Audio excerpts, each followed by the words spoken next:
Статейный список Федота Елчина 1639 г. и Карачаева-Кабарда. Комментарий к статейному списку Ф. Елчина от Ахмада Салпагарова. Русский посол Федот Елчин в 1639-1640 годах проделал многомесячный путь по Северному Кавказу. Он прошел из русской крепости Терки в Мингрелию и обратно через Кабарду и Карачи. Елчин с сопровождающими его лицами проделал путь с многодневными остановками, позволяющими ему узнавать народы и страны, через которые он проходил. В своем путевом дневнике для отчета Федот Елчин упомянул Карачаеву-Кабарду, карачаевских князей, ногайско-карачаевские сословные титулы, но не упомянул ни адыгскую Кабарду, ни адыгских князей, ни адыгских сословных титулов, ни даже кабардинский Карачи. Вместо адыгской Кабарды Федот Елчин упомянул Алигукину Кабарду и Элдареву Кабарду, в которых имена Алигук и Элдар и их титулы Мурза и Узден являются бесспорно тюркскими. Тюркские имена и особенно сословные титулы Мурза и Узден показывают, что Алигукина Кабарда и Элдарева Кабарда были Ногайско-Кумыкской областью. И учитывая тот факт, что к 1639 году в устье реки Терек уже многие десятилетия существовала русская крепость Терский городок или Терки, очевидно, что русские послы из Москвы и воеводы Терков имели точное представление о проживающих на Северном Кавказе народах. 2. Ф. Елчин писал: В Алигукину Кабарду приехали октября в 2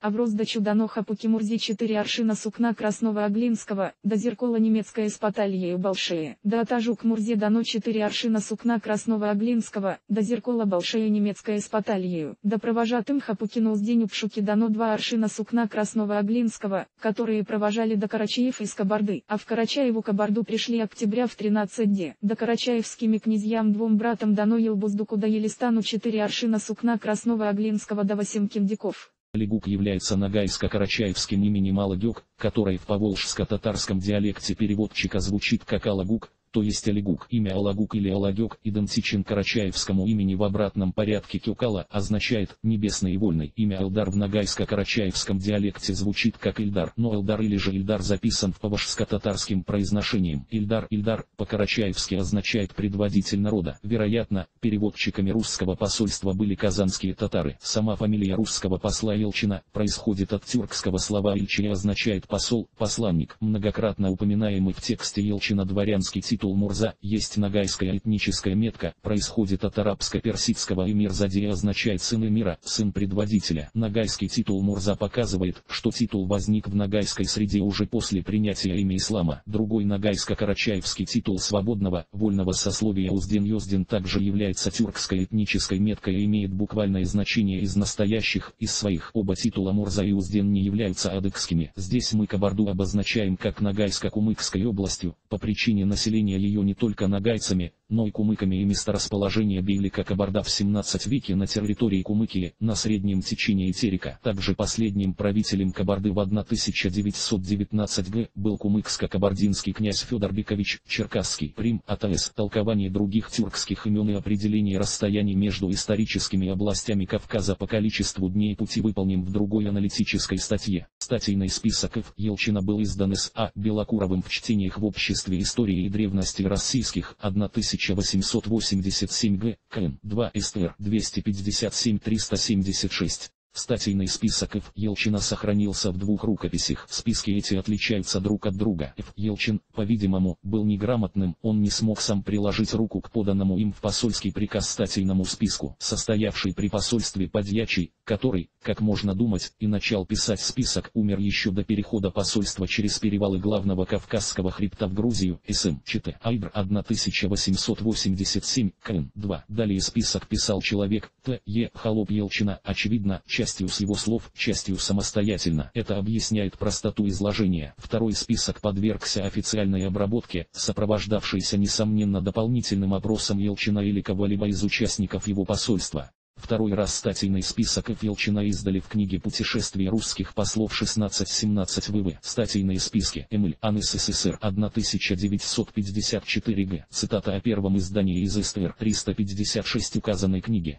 Теперь дадим текст из второго статейного списка Федора Елчина, в котором снова упоминается Карачаева-Кабарда и карачаевские князья и даже карачаевские мужики. Автор уточняет, что карачаевские мужики за плату каждому в поларшина особого сорта английского сукна на строфиль в качестве проводников провели Федора Елчина с людьми в Сванетию. Но в обоих статейных списках не упоминаются адыгская Кабарда, ни адыгские князья, тем более не упоминаются адыгские мужики.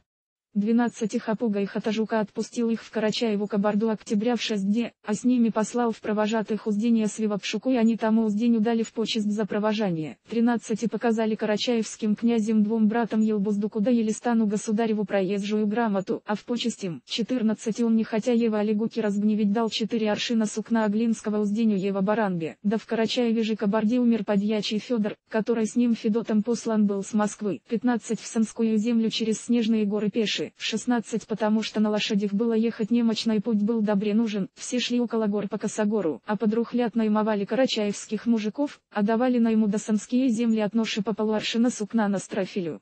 Таким образом, в статейном списке русского посла Федота Елчина 1639 года и в дополнительном уточняющем статейном списке от сопровождавшего его спутника Кабарда предстает как Карачаевская и Ногайско-Кумыкская страна, управляемая тюркскими мурзами и узденями, но никак не адыгская страна, как представляют ее современные фальсификаторы.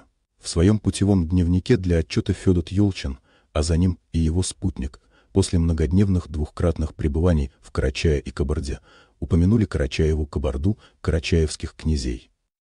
Ногайско-карачаевские сословные титулы Мурза и Узден, ногайско-карачаевские имена князей, но не упомянул ни адыгскую Кабарду, ни адыгских князей, ни адыгских сословных титулов, ни даже кабардинский Карачай, ни даже слово «адык». В книге «Кабардинский фольклор. Общ. Ред. Г. И. Брайдо. Москва. 1936 года кабардино-балкарской ненациональной культуры было установлено, что для адыгов Кабардино-Балкарии Кабарда, кабардинские оставались понятием географическим, а не названием народа или языка, и себя они называли адыги, а свой язык только адыгским. Данный факт находит подтверждение и в современной жизни адыгов Кабардино-Балкарской республики. Учебники кабардинского языка для общеобразовательной школы КБР через 100 лет после образования КБР называются адыгадзе, то есть адыгский язык. 100 лет насильственной кабардинизации адыгов КБР не смогли полностью превратить их в кабардинцев, потому что, как засвидетельствовали 3 ведущих русских профессиональных историка и этнографа Илья Штернберг и Н. Аристов В. Ломанский, еще в конце 19 века кабардинцы считались тюркским народом, а вообще, в современном адыго-кабардинском языке тюркский топоним Кабарда и производный от него тюркский этноним кабардинец обозначаются искаженным, никому неизвестным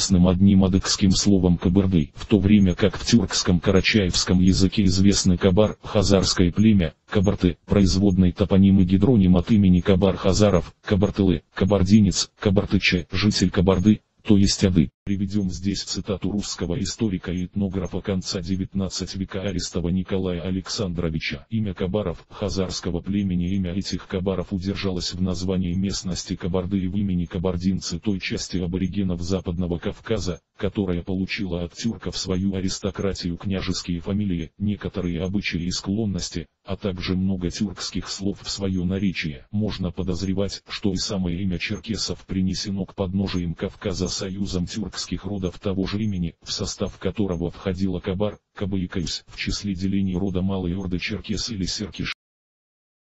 Көлден чыгып барабыз, ойра-ойра-ой, нар төрүзмеге алыбыздады. В первых 2 выпусках нашей видеосерии «Кабарда тюркская» мы рассказываем о 2 важных исторических русских документах XVII века и XIX века. В первом документе Кабарда названа Карачаевской, во втором документе балкарцы включены в состав Кабарды, а карачаевцы описаны. В то время как адыги в обоих исторических документах о Кабарде вообще не упомянуты. При том, что оба исторических документа о Кабарде выполнены не случайными путешественниками, а выпалены русскими официальными государственными лицами XVII века и XIX века. Однако, оба эти документа игнорируются современными фальсификаторами кавказской и российской истории. Но люди должны знать о них, так как они объясняют, почему один из типов горной карачаевской породы лошади была зафиксирована как горная кабардинская порода лошади, или почему карачаевский первовосходитель на Эльбрус Хилар-Килар был назван кабардинцем. Первый документ известен как статейный список Федора Елчина, выполненный русским послом и его спутником в 1639-1640 годах. Второй документ известен как «Описание Кабарды 1827 года», составленным начальником Кабарды, полковником И. Швецовым. Другие факты тюркоязычия настоящих кабардинцев мы рассмотрим подробно в следующих выпусках. Среди них особое место занимает статья в энциклопедии Бракгауза, выполненная первым этнографом Российской императорской академии наук, в которой кабардинцы равнинные и горные включены в состав тюрко-татар, или утверждение историка Н. Арестова от тюрко-кабардинской аристократии адыгов или отказ адыгов Кабарды и Черкесской АО в 1930-х годах принимать на себя этническое имя кабардинец и другие факты тюрко-кабардинской истории.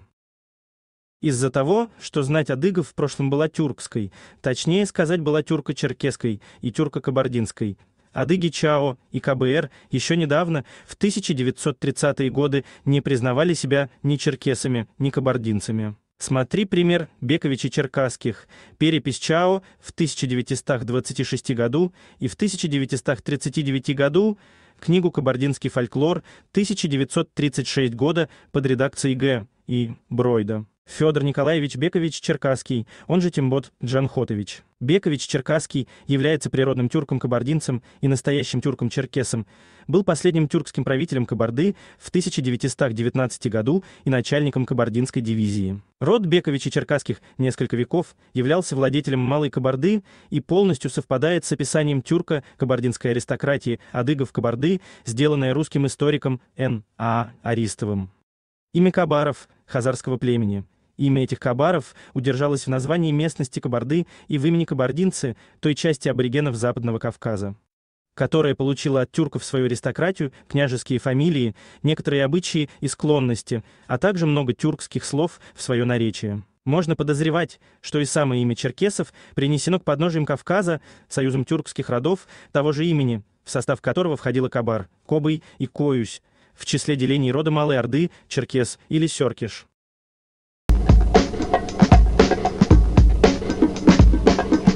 Вы лжете, а это не к лицу кавказскому.